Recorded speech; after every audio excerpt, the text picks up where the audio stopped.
특별수사본부의 수사 결과를 말씀드리겠습니다. 그거 안 들립니다. 잠깐만. 홍보해 주시면 안 될까요? 예. 본부장님 다시 한번 나와서 인사하고 다시. 예.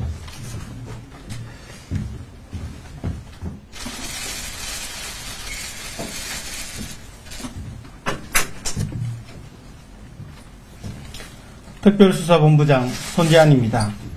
지금부터 이태원 사고 특별수사본부의 수사 결과를 말씀드리겠습니다.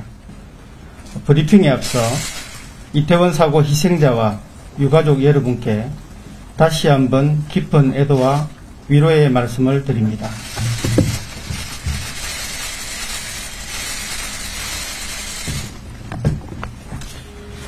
이태원 사고 특별수사본부에서는 지난해 10월 29일 이태원 세계 음식거리에서 158명이 사망하고 다수가 부상을 입은 사고와 관련하여 그 원인을 규명하고 재난안전 관련 기관의 책임 소재를 확인하기 위해 독립적으로 수사를 진행해 왔습니다.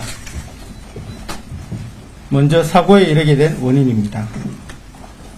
할로윈 데이를 이틀 앞둔 지난해 10월 29일 저녁 많은 인파가 이태원역 등을 통해 세계 음식거리 주변으로 밀집하였습니다. 사고 당일 17시 이후 인파가 급증하여 21시경부터 군중 유체화 현상이 발생하기 시작하였고 이후 정체와 풀림을 반복하던 중 22시 15분경 사고 골목으로 많은 사람들이 떠밀려 내려오면서 A 주점 앞에서 동시다발적으로 넘어졌으며 넘어진 사람들 뒤편으로 계속해서 인파가 밀리면서 순차적으로 전도되었고 군중 압력에 의해 158명이 질식 등으로 사망하고 다수의 부상자가 발생하였습니다. 이처럼 세계 음식거리 일대에 다중이 운집할 경우 안전사고로 이어질 수 있다는 것을 예상할 수 있었음에도 경찰, 지자체, 소방, 서울교통공사 등 법령상 재난안전 예방 및 대응 의무가 있는 기관들이 사전에 안전대책을 수립하지 않았거나 부실한 대책을 수립하는 등 안전사고에 대한 예방적 조치를 취하지 않았고 사고 당일 인명피해를 예상할 만큼 군중이 밀집한 상황에서 구조신고 등을 접수하고도 적절한 조치를 취하지 않았습니다. 사고 이후에는 각 기관별로 법령 매뉴얼에 따른 인명구조 및 현장 통제 등이 적절히 이루어져야 했으나 부정확한 상황 판단과 상황 전파 지연, 유관 기관들 간의 협조 부실과 구호조치 지연 등 기관들의 과실이 중첩되어 다수의 인명피해를 초래한 것으로 판단하였습니다. 다음은 그간의 수사사항을 말씀드리겠습니다.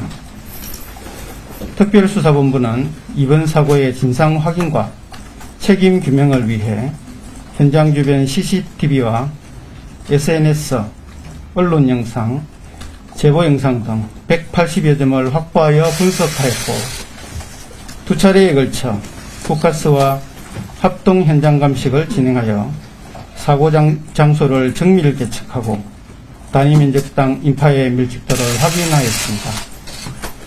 정부기관, 지자체, 교통공사 등 광범위한 압수수색을 통해 압수물 14만여 점을 확보하여 분석하고 사건 관계자 538명을 조사하였습니다.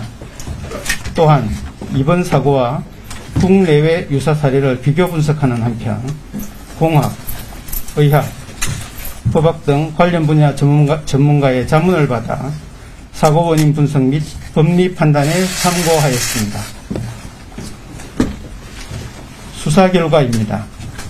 특별수사본부는 과실범의 공동정범 법리에 따라 이번 사고에 책임이 있는 기관이 경찰, 구청, 소방, 서울교통공사 등 24명에 대해 업무상 과실치사상 혐의 등으로 입건하여 그중 혐의가 중한 전 용산경찰서장, 용산구청장 등 6명을 구속 송치하였고 서울경찰청장, 용산소방서장 등 17명을 불구속 송치하였습니다.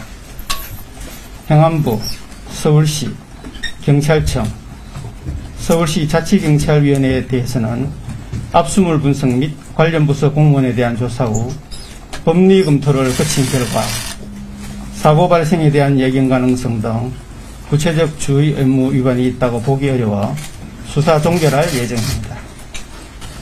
이외에 토끼머리띠, 각시탈 등 언론과 SNS 등에서 제기한 주요 의혹에 대해 수사한 결과 사고와 연관성이 없음을 확인하였습니다. 향후 계획입니다. 오늘 이후 특수본을 단계적으로 해산하고 서울청 강력범죄수사대와 경찰청 중대범죄수사과 등 원소속으로 발령하여 일부 남은 사건을 계속 수사하도록 할 계획입니다. 수사 과정에서 직무상 잘못이 확인된 15명에 대해서는 해당 기관에 통보할 예정입니다. 이후 이번 사고에 대한 공학적 의견은 금호공대 박준영 교수께서 구체적 수사 결과 설명은 특수본 대변인이 하도록 하겠습니다.